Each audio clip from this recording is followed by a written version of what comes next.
सहनावतु सहनो भुनक्तु सह वीर्यं करवावहै तेजस्विनावधीतमस्तु मा विद्विषावहै। ओम शांति शांति शांति। योग दर्शन की 60वीं कक्षा। योग दर्शन के द्वितीय पाद साधन पाद के 15 सूत्र पीछे पूरे हुए। 15वें सूत्र में परिणाम, ताप, संस्कार और गुण वृत्ति विरोध, इन दुखों के कारण से विवेकी को सुख के काल में भी दुख दिखाई देता है, सुखों में भी दुख दिखाई देता है, ये विषय बताया गया था। तो पिछले पाठ में से किन्हीं को पूछना है तो पूछिए।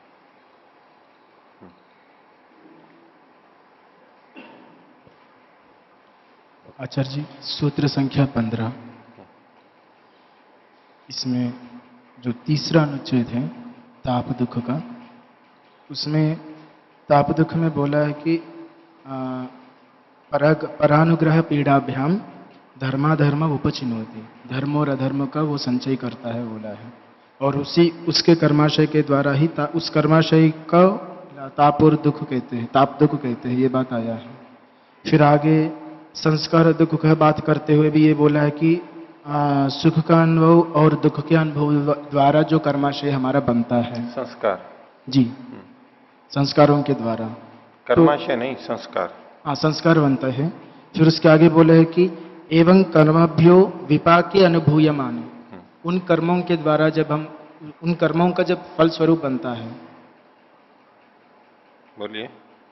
तो यहाँ पर इससे स्पष्ट हो रहा है कि केवल सुख का अनुभव करने से या दुख का अनुभव करने से हमारा कर्माशय नहीं बनता है। जब उनको हम कर्म के रूप में परिणाम करते हैं तभी उसका कर्माशय बनता है। कर्माशय बनने की बात नहीं है, यहाँ सुख दुख अनुभव करने की बात है। जब सुख दुख का अनुभव करेंगे तो संस्कार बनेगा, ये एक बात हो गई। जब जब भी करेंगे तो अब उसको खोल के और बता रहे हैं, इस प्रकार कर्म का विपाक जब हमें होगा और सुख दुख मिलेंगे। अब कर्म का विपाक इसका मुख्य विषय नहीं है। सुख दुख हमें कब कब हो सकता है? जब कर्म का विपाक होता है तब हमें सुख दुख हो सकता है, और अन्यों के द्वारा अन्यायपूर्वक भी हमें सुख दुख हो सकता है। तो कभी भी सुख दुख होगा तो सुख दुख संस्कार तो बनेंगे राग द्वेष के, वहां तक एक बात पूरी हो गई। ये संस्कार ही दुख है। अब जो कर्माशय का कहा, तो कर्म का विपाक जब हम अनुभव करते हैं तब भी जो सुख दुख अनुभव होते हैं उससे फिर संस्कार बन जाएंगे। तो इस संस्कारों का बनना ही यहां पर है। एवं कर्मभ्यो विपाके अनुभूय माने सुखे दुखे वा, सुख और दुख होगा। एक चक्र बता रहे हैं, एक चक्र बता रहे हैं, सुख दुख होगा। अब इसके अंदर ये ताप दुख और संस्कार दुख दोनों का चक्र इकट्ठा बता रहे हैं। सुख दुख हुआ, अनुभव हुआ, संस्कार बन गया। अब उसके आगे फिर जब हम कर्माशय को भोगेंगे फिर सुख दुख होगा, संस्कार तो बन ही जाएगा। सुख दुख को भोगा, फिर उसके लिए कुछ ना कुछ करेंगे तो फिर कर्माशय बनेगा, फिर कर्माशय से सुख दुख होगा, सुख दुख होकर के संस्कार भी बनेंगे और फिर कुछ करेंगे फिर कर्माशय बनेगा। ये दोनों चीजें चलती रहेंगी। एक क्रम को, चक्र को बता रहे हैं कि ये एक दूसरे से प्रेरित होता रहेगा, चलता रहता है, रुकता नहीं है वो। उतना ही के दूसरी पंक्ति का तात्पर्य है।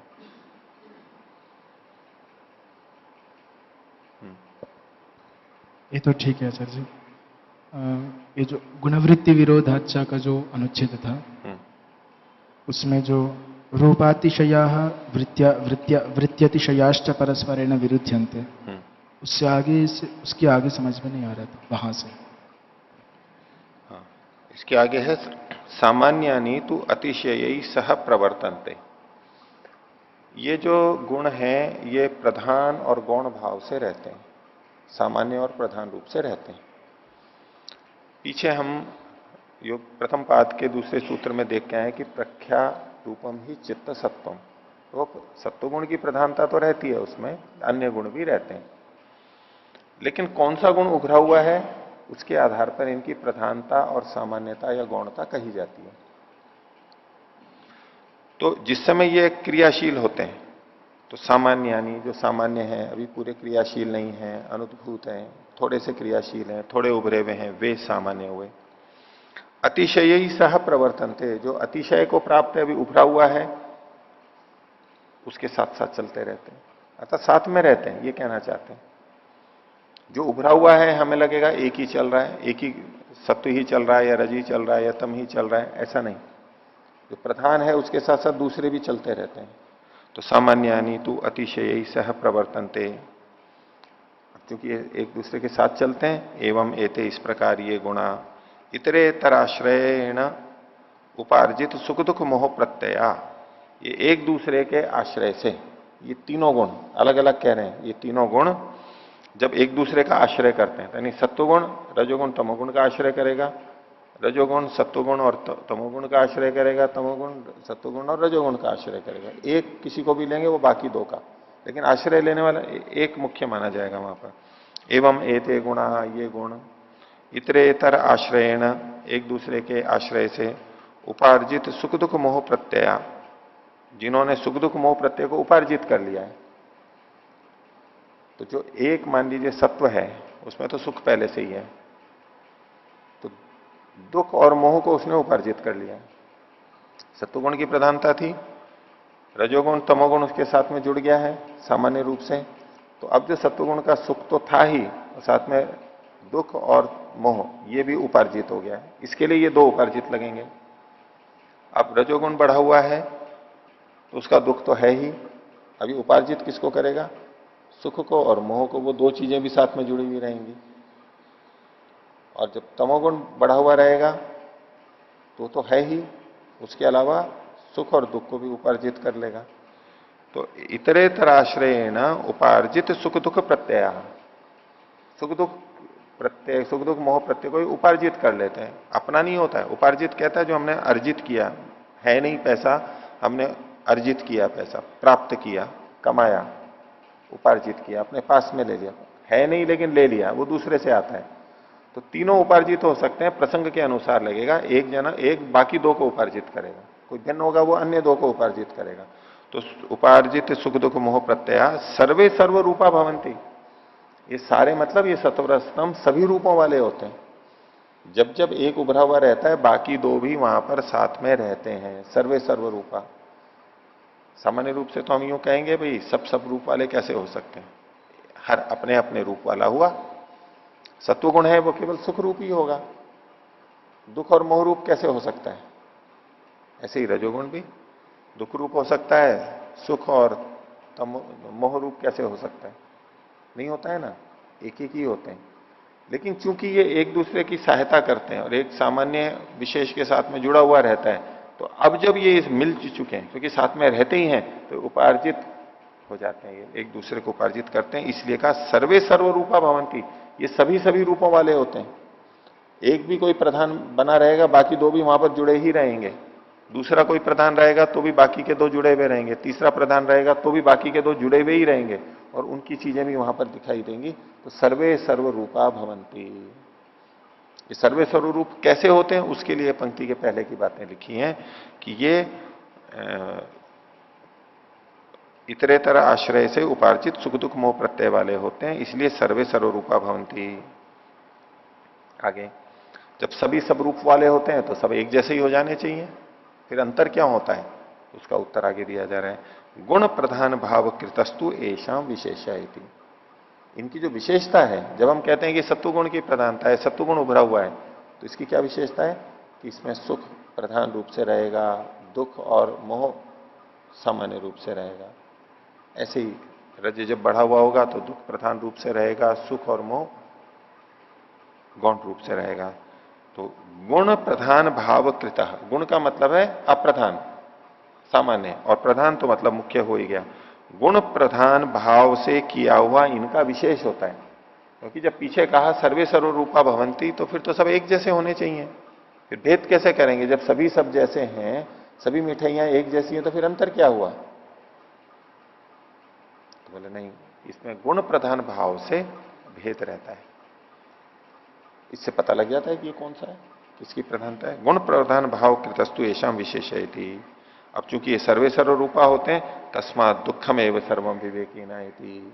विवेकी देखता है कि जिस समय में सत्वगुण की प्रधानता में हूं, तब भी रजोगुण अपना काम कर रहा है, तमोगुण भी अपना काम कर रहा है। थोड़ा तो वो मिला हुआ है ही वहां पर, इसलिए वो उसको भी दुख रूप समझता है।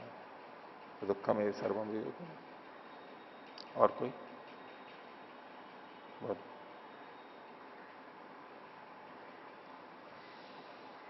इसी अनुच्छेद में जो रूपातिशय और वृत्तियातिशय, तो ये वाली पंक्ति जी स्पष्ट नहीं हुई। क्या इसमें स्पष्ट नहीं हुआ? अभी इसके आगे का तो सारा बताया ही है। ये और रूपातिशय का स्पष्ट है ही, जो 8 चीजें हैं, धर्म अधर्म ज्ञान अज्ञान वैराग्य वैराग्य ऐश्वर्य कैसे अनैश्वर्य। परस्पर विरुद्ध करती है वो चीज। हाँ, रूप के अतिशय से ये परस्पर विपरीत है। भाई धर्म होगा तो धर्म अधर्म को हटाएगा, विपरीत होगा। अधर्म होगा वो धर्म के विपरीत पड़ेगा। जो हमारे मन में होता है कि धर्म करूं, ये करूं, फिर होता है कि नहीं नहीं करूं, विपरीत विपरीत बातें आती रहती है ना परस्पर, वो सब होगा इसमें।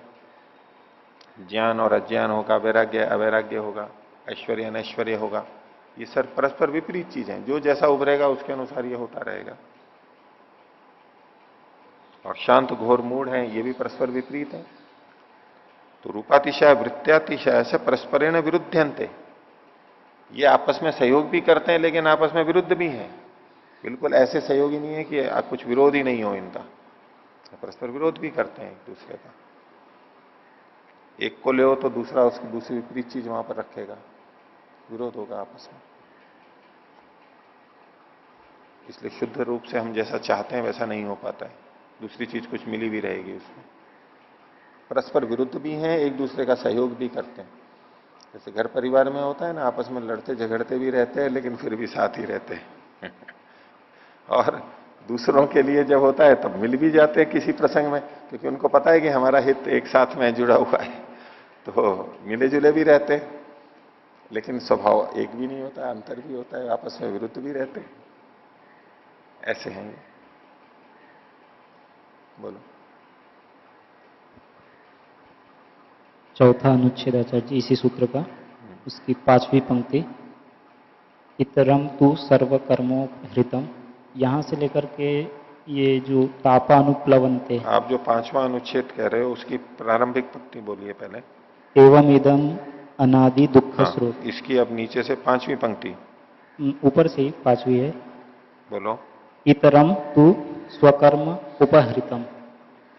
हाँ, अन्य जो लोग हैं, अन्य का मतलब है योगियों से भिन्न, क्योंकि पीछे जो कहा था योगिनम एवं क्लिष्णंती नेतरम प्रतिपत्तारम, न इतरम प्रतिपत्तारम, अन्य प्राप्त करने वालों को नहीं है, ये वो इतर हैं। इतरों की क्या स्थिति होती है अन्यों की, योगियों से भिन्न की? इतरम तो स्वकर्मोपहृतम दुखम, अपने कर्मों से उपार्जित दुख को, है उन्हीं का, खुद ही ने वो चीजें, ऐसी चीजें उपस्थित की हैं कि वो उनको दुख आने लग जाता है, खुद ही ने अपने लिए कांटे बोए हैं। तो स्वकर्म, अपने कर्म के द्वारा उपहृत मतलब उपार्जित दुख को, उपात्तम उपात्तम त्यजंतम, प्राप्त करते हुए, प्राप्त भी करते हैं और प्राप्त करते करते हुए छोड़ते भी हैं, छोड़ने का प्रयास भी करते हैं। पहले तो उसको पा लिया, ऐसे काम किए कि वो दुख आ गया, और अब उसको छोड़ना भी चाहते हैं, तो संघर्ष होता है ना। भी नशा किया, अब रोग को आमंत्रित कर लिया, अब उस रोग को हटाना भी चाहते हैं, तो जो प्राप्त भी हो रहा है और फिर हटाना भी चाहता है, ऐसा। और त्यक्तम त्यक्तम उपादानम, उसको छोड़ते छोड़ते भी फिर ग्रहण कर लेता है, पता है कि इसको छोड़ना है, ये त्याज्य है, और छोड़ भी दिया, फिर उसको अपना लेता है वो, फिर नशा करने लग जाता है, फिर चोरी करने लग जाता है इत्यादि। तो त्यक्तम त्यक्तम उपादानम ऐसा करते हुए इनकी हालत ये रहती है, छोड़ना चाहते हैं तो छोड़ नहीं पाते पूरा, और ग्रहण करना चाहते हैं तो ग्रहण नहीं कर पाते। ग्रहण करते करते छोड़ते रहते हैं, छोड़ते छोड़ते फिर ग्रहण कर लेते हैं, ऐसी असमंजस में घूमते रहते हैं। ऐसा करते हुए अनादि वासना विचित्रतया चित्तवृत्तया, अनादि काल से चली आ रही बड़ी विचित्र तरह तरह की और चित्त की वृत्तियों से समंत तो अनुविद्धम इव, चारों ओर से बिंधे हुए रहते हैं वो। इनका कारण यही है कि इतने सारे संस्कार उल्टे सीधे सब बिंधे हुए हैं उसमें, इतना जंजाल है कि कोई इधर खींच रहा है, कोई इधर खींच रहा है, कोई इधर है, कभी ये करेगा तो इधर जाएगा, फिर कोई दूसरा करेगा तो उधर जाएगा, इधर उधर अधर झूल में। जैसे वेद के अंदर आता है ना कि जिसकी अनेक पत्नियां होती हैं उसका क्या हाल होता है, उसकी सब तरफ पिटाई होती है, वो इधर खींचेगी, वो उधर खींचेगी, वो इधर खींचेगी, जाए कहां वो, तो उसको दिक्कत होती है। तो ऐसे ये सब संस्कार उसको इधर उधर खींचते रहते हैं। समंत तो अनुविद्धम इव अविद्या, अविद्या से सब तरफ से बिंधा हुआ रहता है।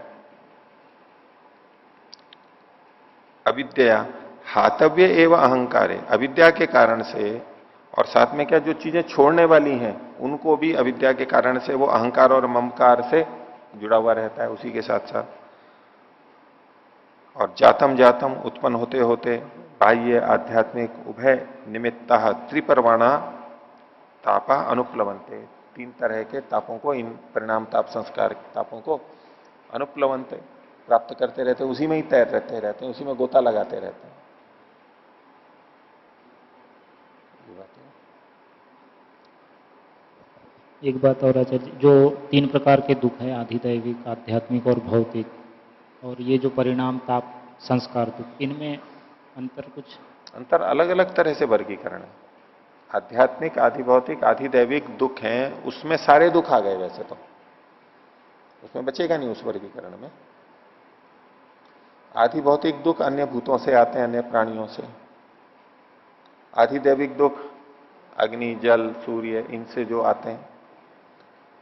ये दुख जो आते हैं ये तो हर व्यक्ति को पता लगते हैं, ये वहां नहीं कहे जा रहे हैं।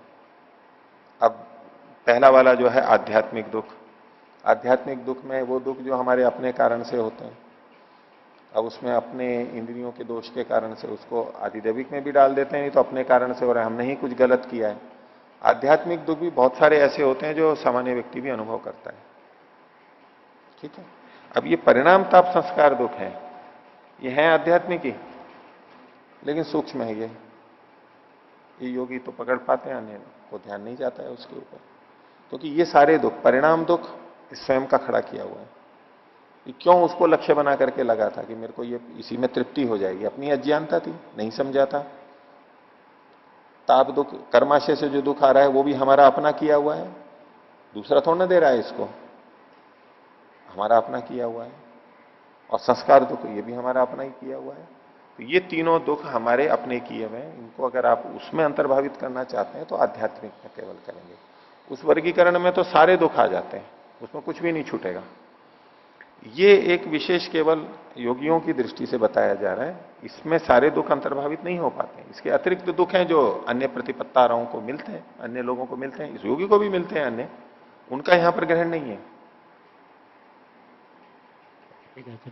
ठीक है, तो आगे बोलिए। अच्छा जी, मुझे संस्कार और उनके प्रकार स्पष्ट नहीं हुए कल। फिर से बोलिए। संस्कार, जैसे कल आपने बताया वासना रूप और धर्म अधर्म, तो इनमें से कौन से को क्षीण करना होता है और कौन से अवॉइड किए जा सकते? कौन से ठीक करने होते हैं और कौन से अवॉइड करने होते हैं? हाँ जी, और कैसे बनते हैं? दोनों को ही ठीक करना होता है। देखिए, एक तो संस्कार शब्द से सामान्य रूप से हम वासना रूप संस्कारों को लेते हैं, जो चित्त पे छाप पड़ जाती है, जिससे स्मृति उत्पन्न होती है, जिससे क्लेश उत्पन्न होते हैं, वृत्तियां उत्पन्न होती हैं, वो संस्कार कहलाते हैं, वासना रूप संस्कार। ठीक है, सुख के, दुख के, ज्ञान के, अज्ञान के, सब तरह के संस्कार होते हैं।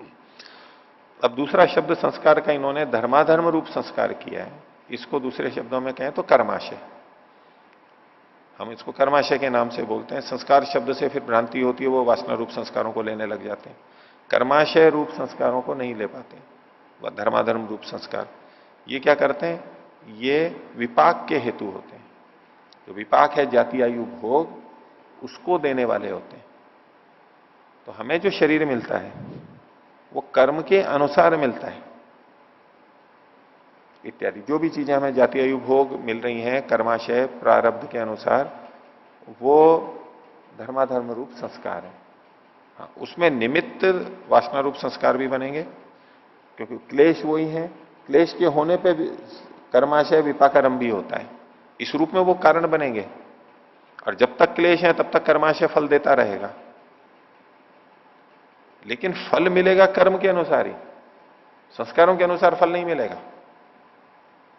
संस्कार यानी क्लेशों के संस्कार यदि हैं तो कर्माशय बनता है। क्लेश मूलः कर्माशय, पहली बात। लेकिन बनेगा कर्माशय ही है। अब इसमें संस्कार को नहीं जोड़ना है, क्लेशों को नहीं जोड़ना है। क्लेशों से तो अलग संस्कार बन जाएंगे, वासना रूप संस्कार। कर्माशय बनाए वो केवल कर्म का संचय है, लेकिन उसके संचय होने में भी क्लेश मूल में है। अब क्लेश मूल में है तो उसका विपाक सती मूल है, तद विपाक हो। कर्माशय का विपाक होगा तो संस्कार मूल में है, लेकिन विपाक होगा कर्म के अनुसार ही। किसको कितना क्या क्या मिलना है वो कर्म के अनुसार होगा, लेकिन उस कर्म को विपाकारम भी बनाने में पीछे कारण बनता है क्लेश, संस्कार, और उससे फिर संस्कार बन जाते हैं। तो ये दोनों अलग अलग हुए। कर्माशय को भोग करके समाप्त करते हैं, एक तरीका। जितना जितना भोगते जाते हैं उतना उतना समाप्त होता जाता है। एक सामान्य तरीका है जिसका कोई प्रयत्न ना करे तो भी भोगता जाता है, परमात्मा भुगवाता रहता है और वो कम होते चले जाते हैं। संस्कार अपने आप समाप्त नहीं होते, उसके लिए तो प्रयत्न करना होता है। कर्माशय को भोगने से संस्कार समाप्त नहीं होते, संस्कार तो बने रहते हैं, बल्कि भोग के संस्कार और पड़ जाएंगे नए। कर्म की समाप्ति भोग करके होगी, एक बात। दूसरा, शुक्ल कर्म के उदय होने पे उनका नाश होता है, जो व्यास भाष्य में बताया। तीसरा, सारे क्लेश जब दग्ध बीज कर दिए हैं, जीवन मुक्त हो गया है, तो पुण्य भी और पाप भी, वो सारा कर्माशय हट जाएगा। शुक्ल कर्म के उदय से तो कृष्ण का नाश होगा केवल। शुक्ल कर्मोदयात यही नाशा कृष्ण से, कृष्ण का नाश होगा केवल, पुण्य वालों का नाश नहीं होगा। वो तो फल दे सकते हैं और वो भी समाप्त होंगे जीवन मुक्ति व्यक्ति के, जब सारे क्लेश उसके समाप्त हो जाते हैं। तो क्लेश के न होने से जो भी कर्माशय बचा हुआ है, चाहे वो पाप कर्माशय है चाहे पुण्य कर्माशय, वो विपाकारम भी नहीं होगा। ये कर्माशय की समाप्ति के तीन उपाय हो गए, भोग करके, शुक्ल कर्म से और क्लेशों के दग्ध बीज होने पर। तीन चीजें हो गई। कर्माशय, अच्छा, वासना रूप संस्कार बिना प्रयत्न किए समाप्त नहीं होंगे, भोग से समाप्त नहीं होते हैं, बनते रहते हैं। उसके लिए प्रतिपक्ष भावना, सामान्य रूप से कहो तो क्रिया योग, उससे पहले कहो तो अष्टांग योग का पालन, योगाभ्यास, विवेक, ज्ञान, प्रतिपक्ष भावना, समाधि, क्रिया योग, इनसे वो तनु होते हैं, क्षीण होते हैं, दुर्बल होते हैं और फिर दग्ध बीज हो जाते हैं। ये उनके नाश का तरीका। और अवॉइड करना है, अवॉइड मतलब उसको टालना है, तो टालना केवल यही हो सकता है कि हम उसमें अविद्या का अंश न रहने दें। क्योंकि जब तक जी रहे हैं तब तक जीवन तो चलता रहेगा, देखते सुनते खाते पीते तो रहेंगे हम, ये क्रियाएं तो हमारी सामान्य रूप से चलेंगी ही, और उससे संबंधित संस्कार भी पढ़ते रहेंगे। जब वृत्तियां उठेंगी तो संस्कार भी पढ़ेंगे। उस संस्कार की चिंता नहीं करनी है हमें, उसको अक्लिष्ट रखना है बस। क्लिष्ट होंगे तो बाधक हो जाएंगे, अक्लिष्ट होंगे तो कोई बाधक नहीं है। तो संस्कारों से अपने आप में बचने की बात नहीं है। हम कुछ अध्ययन करते हैं, पढ़ते हैं, याद करते हैं, चिंतन करते हैं, वो हमें रहना ही चाहिए, उसके संस्कार पढ़ने ही चाहिए। तो लाभ क्या मिलेगा फिर? पढ़ते गए और भूलते गए तो फिर करेंगे क्या? तो करने के लिए वो स्मरण में आने चाहिए, स्मृति के लिए उसके संस्कार होने चाहिए। उसकी तो इच्छा करनी है हमारे को, वो हानिकारक नहीं है, वो अक्लिष्ट है। क्लिष्ट जब होंगे तो हानिकारक होंगे। इसलिए हमें जो इसको एक तरफ करना है वो क्या, उसका क्लिष्टत्व को हटा के रखना है। उसमें जो अविद्या का अंश है उसको हमें कम करते जाना है, हटा देना है, बस ऐसे ही है। हो गया? तो अच्छा जी, ये तो एक कर्माशय भोगा, जैसे आपने कहा साइमल्टेनियसली और बनता गया, तो उसको भोगने का कम कैसे किया जाए और उसके साथ संस्कार भी बने?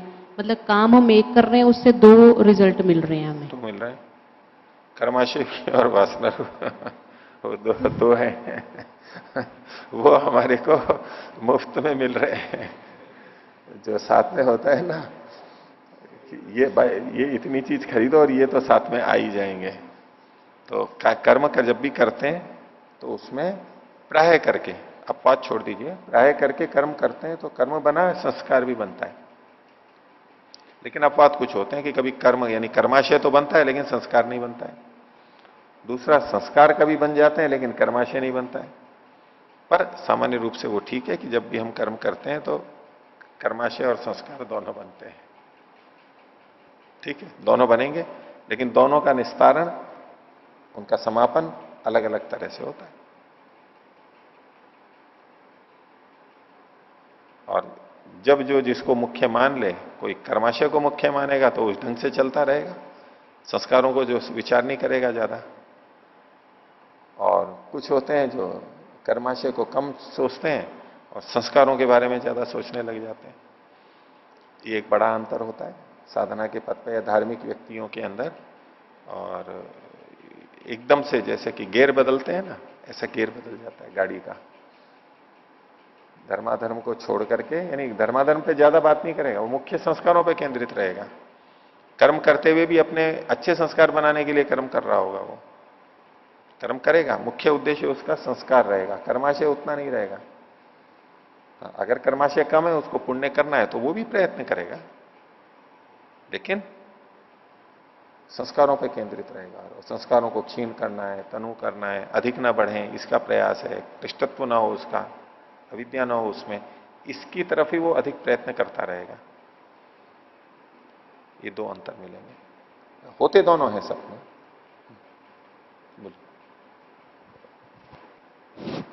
आचार्य जी, इसी सूत्र के अंतिम अनुच्छेद के नीचे से चौथी पंक्ति के अंतिम में तत्र हातु स्वरूपम उपादेयम व हेयम व अनुभवितुम अर्हति, इसका ऊपर हानोपाय है हेतु के संबंध में कैसे संबंध? देखिए, चिकित्सा की तरह ये शास्त्र चतुर्व्यूह बताया गया और उसके लिए इन्होंने शब्द दिए हे हेतु, हान और हानोपाय, चार चीजें थी। तो हे क्या है? तो दुख बहुल संसार है। तो केवल संसार तो है नहीं, यहां पर कुछ और भी चीजें हैं। संसार के अतिरिक्त भी तो चीजें हैं, आत्मा भी तो है, चेतन। तो उसको किस कोटि में रख रहे हैं इन चारों में से? हे में, हे हेतु में, हान में, हानोपाय में। प्रश्न उठेगा ना, इस प्रकृति को तो संसार को हे में रख दिया, और हे का हेतु क्या है, दुख का हेतु क्या है? तो संयोग बताया, प्रकृति और पुरुष का, प्रधान और पुरुष का संयोग हो गया। तो अब इसमें हे हेतु पुरुष विद्यमान है। फिर है हान, हान है कि प्रकृति से छूटना हुआ, आत्यंतिक निवृत्ति हो गई संयोग की, हान हो गया। और हान का उपाय क्या है? तो सम्यक दर्शन है। तो बोले ये जो आत्मा का अपना स्वरूप है, ये क्या है? ये हे है या उपादेय है? इस आत्मा को हम क्या समझें अपने आप को? हे कोटि में रखें या उपादेय कोटि में रखें? प्रकृति की तरह इसको हे कोटि में रखें और या फिर इसको उपादेय कोटि में रखें कि तो बहुत अच्छी चीज है, इसको तो ग्रहण करना चाहिए। तो अब इसके लिए ये बात कही जा रही है, तत्र हातु। हातु का मतलब है हान करने वाला, छोड़ने वाला, छोड़ने वाला। हातु स्वरूपम उपादेयम व हेयम व न भवितुम अर्हति। न तो वो उपादेय हो सकता है और न हेय हो सकता है, ये इनकी प्रतिज्ञा। क्यों ऐसा? तो उसके लिए आगे बताएं।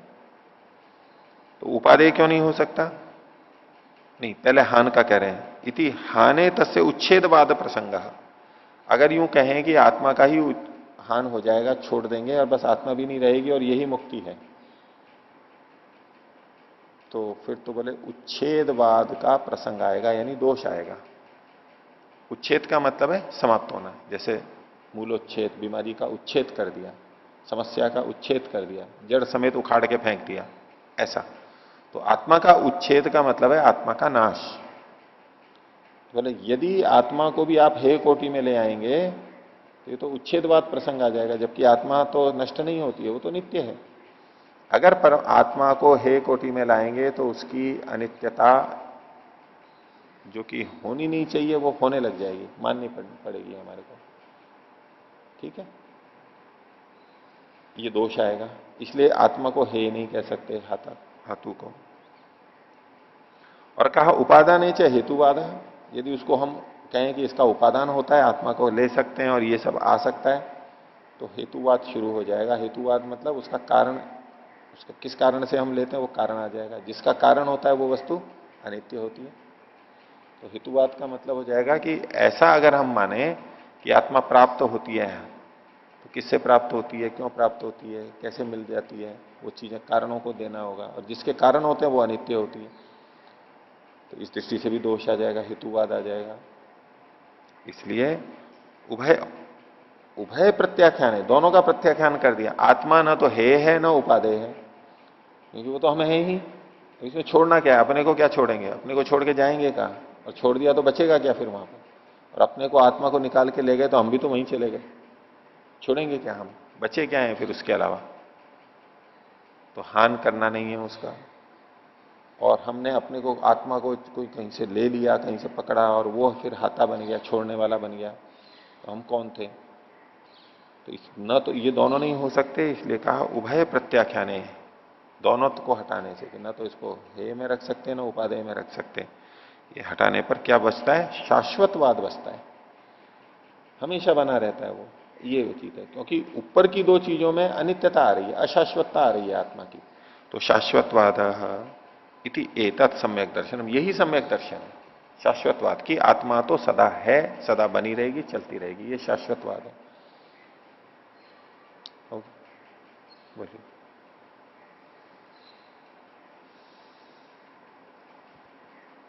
जी अभी दुखों की चर्चा चली थी कुछ दिन पहले, तो आपने एक दृष्टांत दिया था कि मिठाई है और अगर हम उसका उसका उपभोग कर रहे हैं तो उसमें हम उपभोग करते हुए दुख देखेंगे। इस बात के प्रतिपक्ष में आपने प्रस्तुत किया था कि अगर हम ऐसा मानेंगे कि सुख लेते हुए दुख आ रहा है, तो फिर दुख लेते हुए भी सुख आ रहा है ऐसा मानना पड़ेगा। लेकिन अभी जैसे इसकी व्याख्या में सर्वे सर्वरूपा भवंती, यहाँ पर ये बात आई कि जब दुख हो रहा होता है तो उस समय में भी सुख और मोह दोनों चीजें मिली हुई रहती हैं, तो उसकी कैसे संगति लगेगी? उसका तो कहीं लिखा हुआ नहीं मिलता है इसका कि हम दुख देख रहे हैं और साथ में सुख आ रहा है। विशेष रूप से कथन है, सारे सब रूप से मिले मतलब त्रिगुणात्मक तो है ही, बुद्धि त्रिगुणात्मक है, शरीर त्रिगुणात्मक है, तो उससे जुड़ी हुई बातें तो रहेंगी ही, कुछ ना कुछ जुड़ा हुआ रहेगा। दुख में दुख तो दुख दिखाई दे रहा है किसी को, उसमें थोड़ा बहुत सुख भी छिपा हुआ होगा तो भी कोई फर्क नहीं पड़ता है, वो तो दुख ही है। जो दुख है, मेरा कहने का मतलब ये था कि ऐसे हम जो कोई चीज खाते हैं पीते हैं उसमें वो नहीं आता है, ऐसे यूं हमें प्रतीत नहीं होगा वो। ये जो दुख है, वो जो पीछे वाली बात थी वो तो विष मिश्रित अन्न का उदाहरण दिया जाता है, वहां केवल इतना ही बताना है विष मिश्रित अन्न में कि हम एक द्रव्य की दृष्टि हो तो हम उसको विष ही कहेंगे, जबकि हमें भी पता है कि वहां पर अन्न भी है, मिठाई भी है और विष भी है, दोनों है वहां पर, लेकिन वो उसको विष ही कहता है क्योंकि उसको छोड़ना है हमें, उसको विष रूप ही दिखाई दे रहा है। वो उदाहरण एक अलग है। हम जब संसार में रहते हैं तो वो चीजें घुली मिली तो रहती हैं, सत्वर स्तंभ का, हमको अंदर प्रसन्नता भी होती रहती है, दुख भी होता रहता है, वो सारी चीजें तो चलती रहती हैं। तो शुद्ध रूप से जो सुख चाहते हैं वो नहीं मिलता, बस इतना ही मुख्य कथन है इनका। अब मान लो दुख के साथ में कुछ सुख मिल रहा है तो मिल रहा है,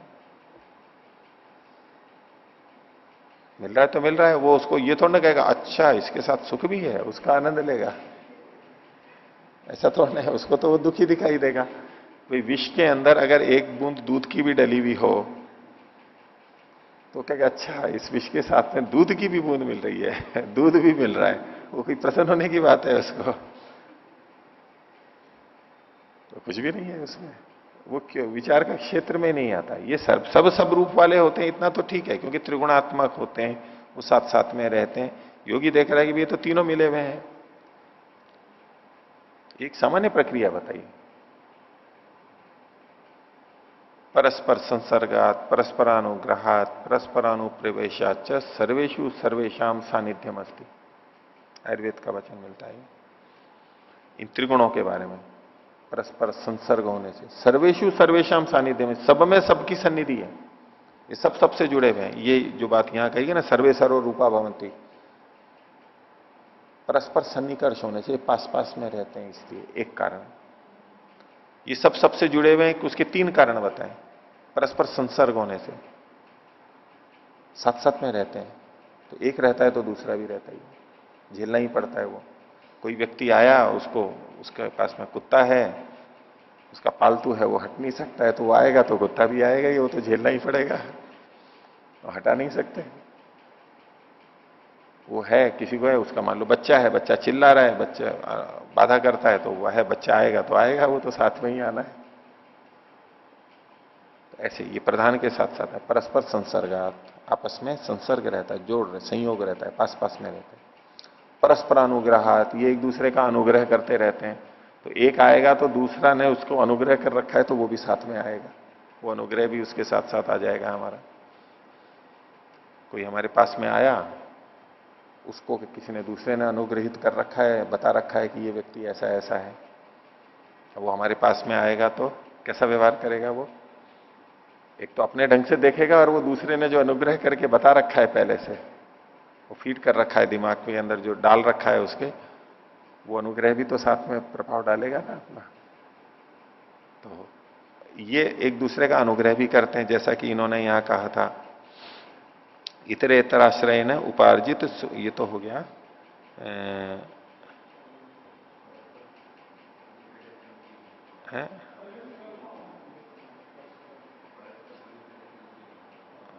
हाँ, हाँ, ये अनुग्रह वाला शब्द था ना यहां पर, कहां है?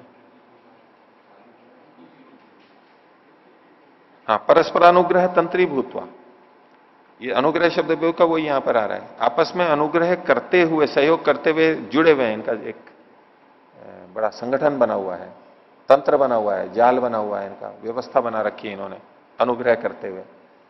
जैसे अपराधी एक दूसरे को सूचना कर देते हैं पहले से, पुलिस वाले आ रहे हैं, ये हो रहा है, वो हो रहा है, तो परस्पर अनुग्रह का उनका तंत्र बना हुआ रहता है, आपस में जाल बना हुआ रहता है।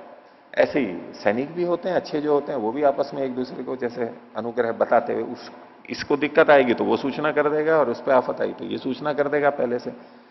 तो अनुग्रह करते हुए तंत्रीभूत होते हैं, तो एक दूसरे का अनुग्रह करते हैं। तो परस्पर संसर्गात, दूसरा का परस्परानुग्रहात, एक दूसरे का अनुग्रह करने से, और तीसरा का परस्परानुप्रवेशाच, ये एक दूसरे में प्रविष्ट भी हो जाते हैं। परमाणु के स्तर पर देख सकते हैं, सत्वर स्तंभ के स्तर पर विचारणीय है, क्योंकि वो तो अविभाज्य होते हैं, लेकिन परमाणु के स्तर पर, जैसे आजकल परमाणुओं का होता है, बीच में इलेक्ट्रॉन प्रोटॉन होते हैं, नहीं, बीच में प्रोटॉन और न्यूट्रॉन होते हैं, और इलेक्ट्रॉन चारों तरफ रहते हैं। तो एक परमाणु इधर हो गया।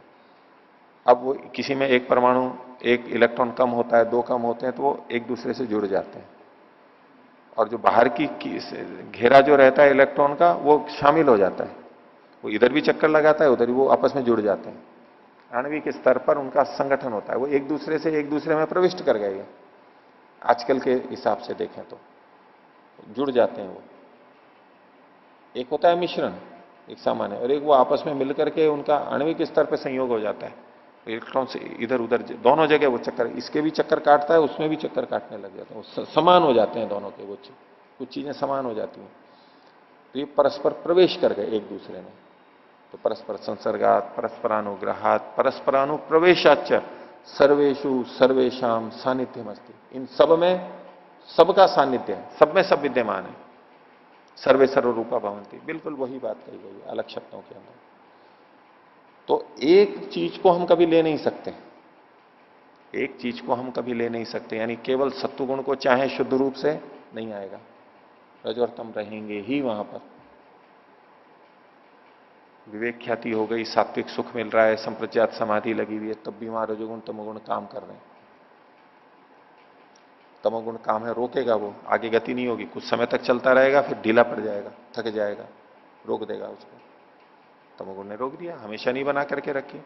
इसीलिए तो विवेक, ये जो अतोयम विपरीता विवेक ख्याति, विवेक ख्याति जो है परिणामी है। परिणामी क्यों है? बदलाव कैसे आ जाता है उसके अंदर? रजोगुण साथ में जुड़ा हुआ है। सत्वगुण से विवेक आ गया है, लेकिन रजोगुण है तो बदल देता है उसको, थक जाता है, छूट जाती है वो स्थिति, निकल जाती है हाथ से। तमोगुण साथ में रहता है, तो ये तो साथ में जुड़ा हुआ रहेगा।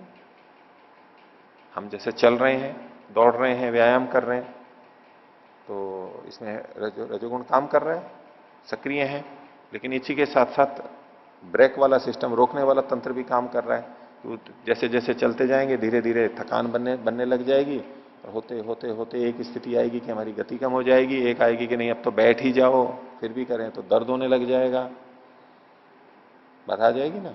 वो तंत्र साथ में काम करता रहता है, तमोगुण का भी।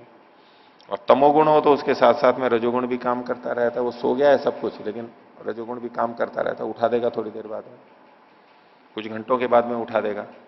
नशा ले लिया, नशा आ गया तो मतलब हमेशा के लिए नशा नहीं हो जाता है, फिर उसके साथ में रजोगुण सत्वगुण भी काम करता है, उसको जगा देगा और फिर सक्रिय कर देगा, हिलने डुलने लग जाएगा वो। एक तंत्र ही ऐसा है, एक को आप बढ़ा करके रख भी लो तो भी दूसरे अपना काम करते रहते हैं और उसको फिर समाप्त कर देंगे। तभी तो ये सृष्टि चल पा रही है, हमारे लिए हितकर है ऐसा। ये तीनों घुले मिले रहते हैं।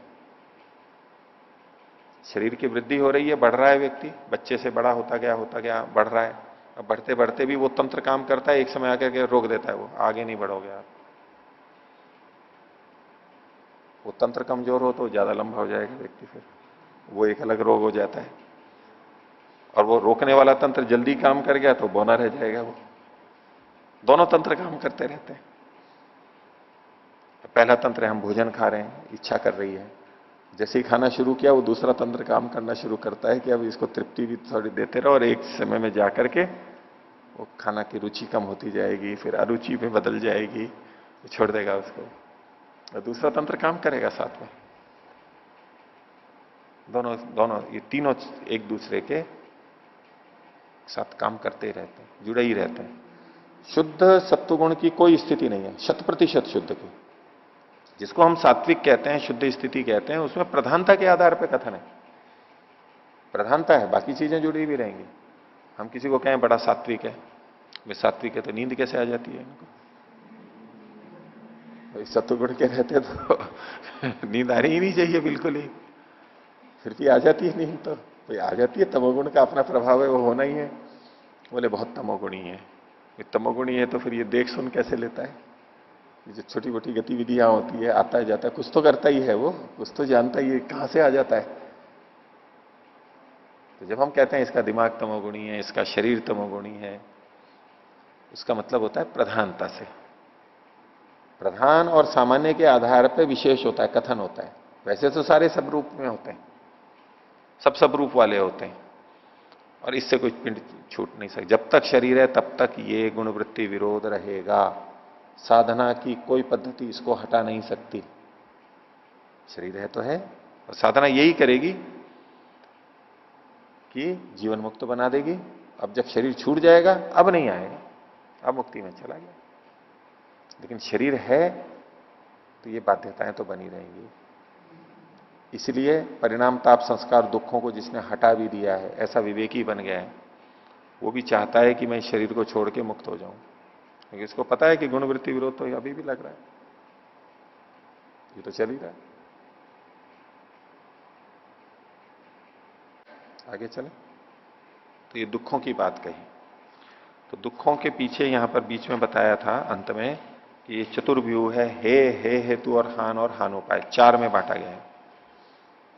उनमें हे यानी दुख है, छोड़ने योग्य तो दुख है। तो कौन सा दुख छोड़ने योग्य है, कौन सा दुख छोड़ने के योग्य है? तो उस प्रसंग में अब हे हेतु हान और हानोपाय, इन चारों को लेकर के आगे चर्चा चलेगी। उसको सूत्र में बताएंगे, भाष्यकार भी बताएंगे। तो 16वें सूत्र की भूमिका है तदेतत् शास्त्रम चतुर्व्यूहम इति अभिधीयते। 4 व्यूह वाला है, 4 इसके पाए हैं, यूं कह लीजिए, 4 तरह से संरचित है। ये रचना इसकी 4 से मिलकर के हुई है। 16वां सूत्र है हेयम दुखम अनागतम। हेय, हे कौन है? तो हे दुख है, दुखी छोड़ने के लिए। सुख को तो कौन छोड़ना चाहता है? दुख को ही छोड़ना चाहते हैं। तो हे तो दुख है, लेकिन वो कौन सा दुख है? अनागतम, जो अभी नहीं आया है, ऐसा दुख ही ये है। जो दुख नहीं आया है वही है। जो भोगा जा चुका है उसको कैसे छोड़ सकते हैं? वो तो भोग चुके। और जिसको अभी भोग रहे हैं वो भी भोगारूढ़ है, उसको भी नहीं हटा सकते हैं।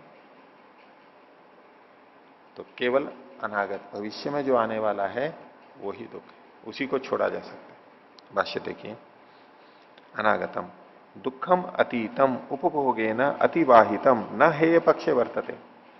जो दुख अतीत हो चुका है, भूतकाल में चला गया, उसी को खोल रहे हैं। उपभोगेन अतिवाहितम, उपभोग के द्वारा जिसका अतिवहन कर दिया गया।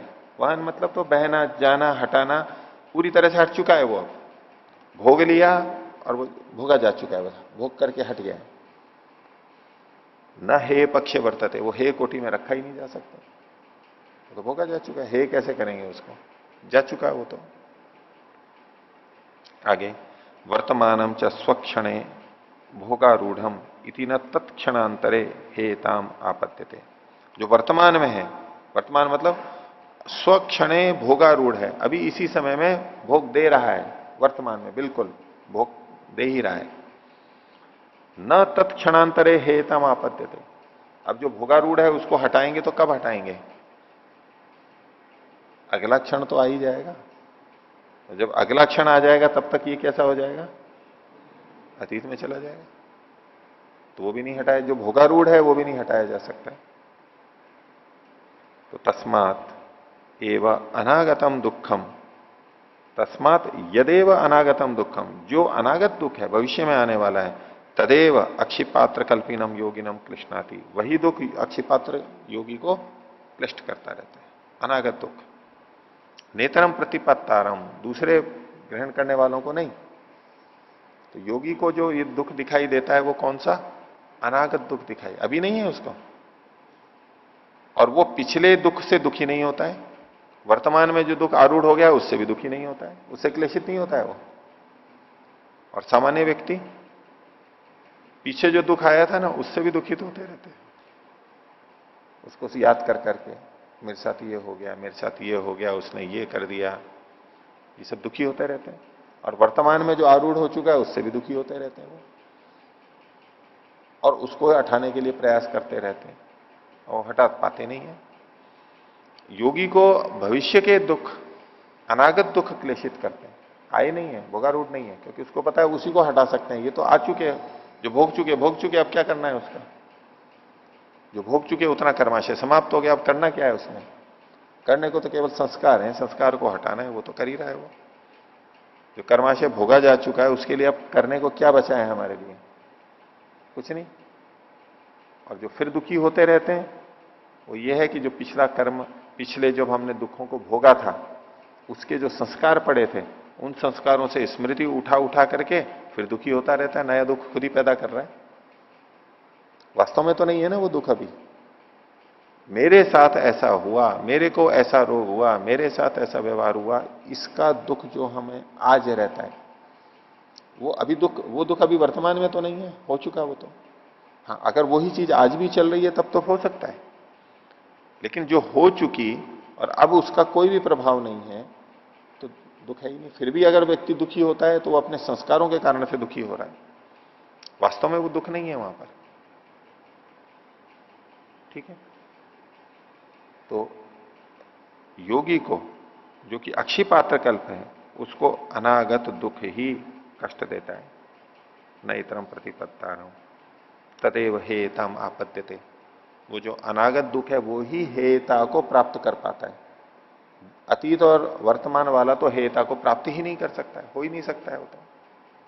छोड़ा तो वही जा सकता है जो भविष्य का है, और वो छोड़ा जा सकता है, हट सकते हैं हम, बच सकते हैं, इसीलिए ये सारा शास्त्र है। तो हेयम दुखम अनागतम।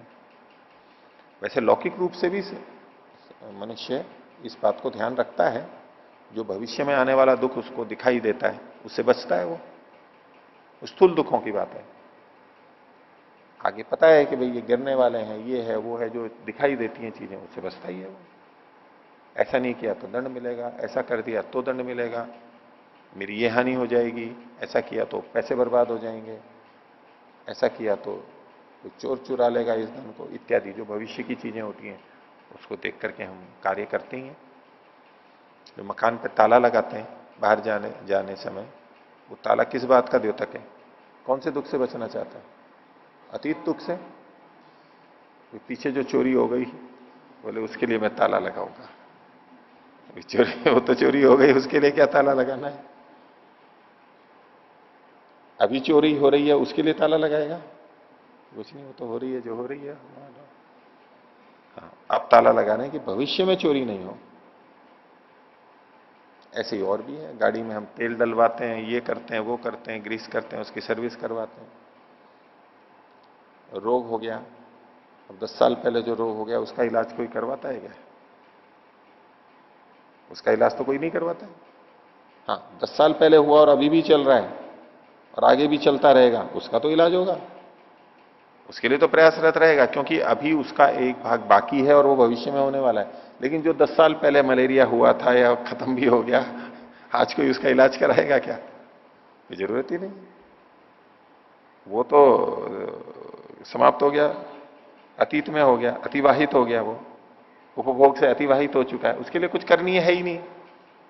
हाँ, भविष्य में मलेरिया ना आ जाए, भविष्य में ये रोग ना आ जाए, उसके लिए सावधानी रखनी होती है, वो रखते हैं। तो लोक व्यवहार में भी हम हेयम दुखम अनागतम, अनागत दुख के बारे में बात तो करते हैं और व्यवहार भी करते हैं, लेकिन यहां कौन सी बात कही जा रही है? ये जो परिणाम ताप संस्कार दुख है, ये सारे अनागत दुख हैं। अनागत दुख हैं जिसको वो अब छोड़ना चाह रहा है। अभी तक जो आरूढ़ है उससे उसने शिक्षा ले ली है, पीछे जो भोगा था उससे शिक्षा ले ली है कि ये दुख आते हैं, परिणाम ताप संस्कार दुख आते हैं, गुण वृत्ति विरोध दुख आता है, अब इससे मुझे बचना है, भविष्य वाले से। उसके लिए फिर वो कार्य करता है, साधना करता है। तो हेयम दुखम अनागतम, दूरदृष्टा हो जाता है व्यक्ति, दूर की चीज देख लेता है, पहचान लेता है, समझ लेता है भविष्य का, उससे फिर वो बच जाता है। हेयम दुखम अनागतम, ये सूत्र भी बहुत बोला जाता है, हेयम दुखम अनागतम। कोई व्यक्ति ऐसे कार्य कर रहा हो जिससे भविष्य में गलत होने वाला है, बोले ये देखो हेयम दुखम अनागतम, असाधना अनुचिंतनम बंधाय भरतवत। असाधनों का अनुचिंतन कर रहा है, उसने हिरण को पाल लिया, बच्चे को, और फंस गया उसके अंदर। जो साधन नहीं था मुक्ति का, उसको उसने साधन बना लिया, उसके पीछे लग गया, वो बंधन का कारण बन गया उसके। तो जो मुक्ति के साधन नहीं है उनको भी अपना रहा है, वो भविष्य में बाधा आने वाली है वो दिखाई नहीं दे रहा है, वर्तमान का सुख दिखाई दे रहा है। तो हे हम दुखम अनागतम, ठीक है। कई जने इसकी, जिनको आलोचना करनी होती है वो कुछ आलोचना पे भी, इस सूत्र की भी आलोचना करते हैं कई जने।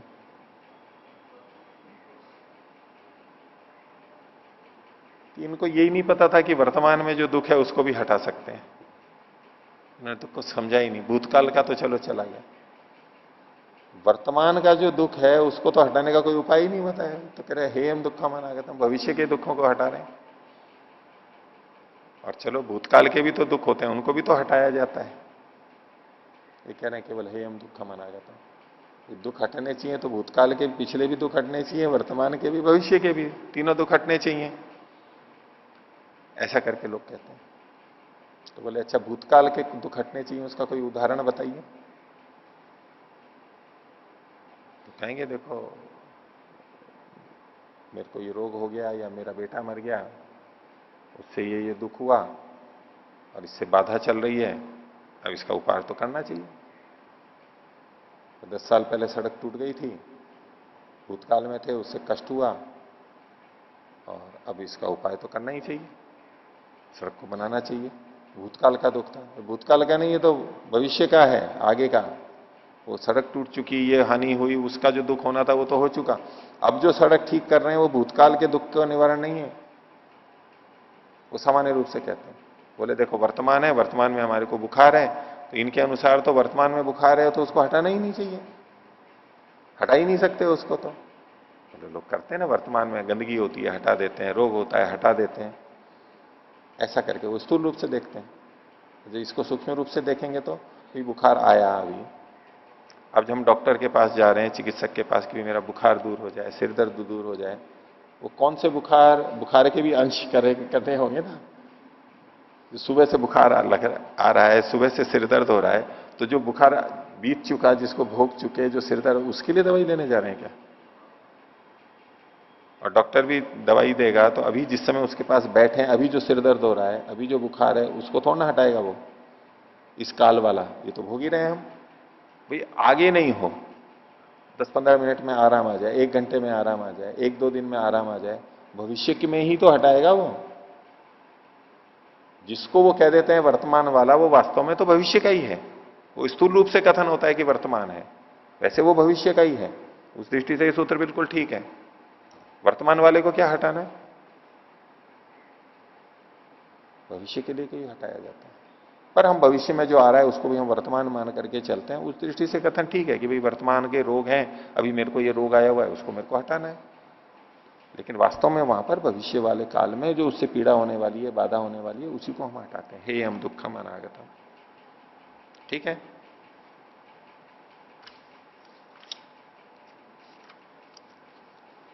बोलिए।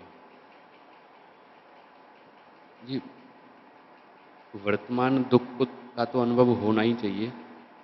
होना चाहिए, अभी हो रहा है तो जी तो उसका इसलिए अनुभव। इन्होंने हटाने को कहा है। होता ही है, होना चाहिए मतलब तो इसका कोई उपाय है क्या कि हम नहीं होने दें वर्तमान दुख को?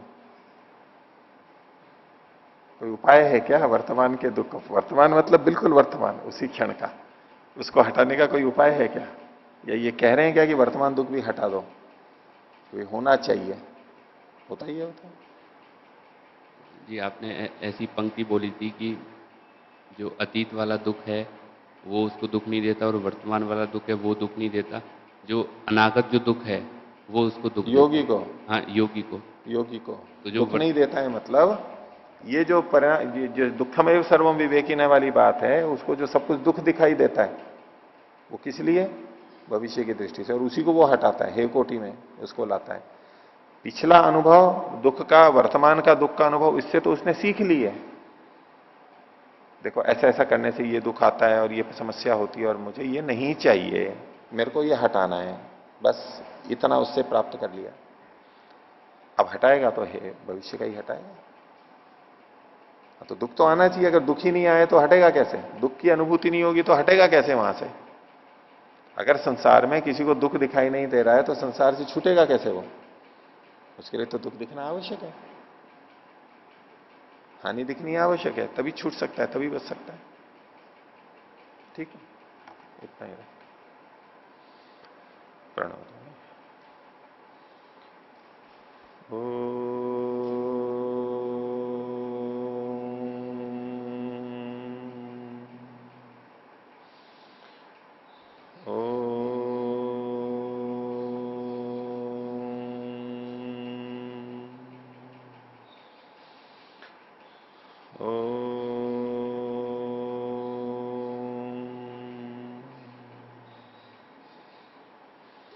सभी कुछ सदर विवाद। ओम शांति।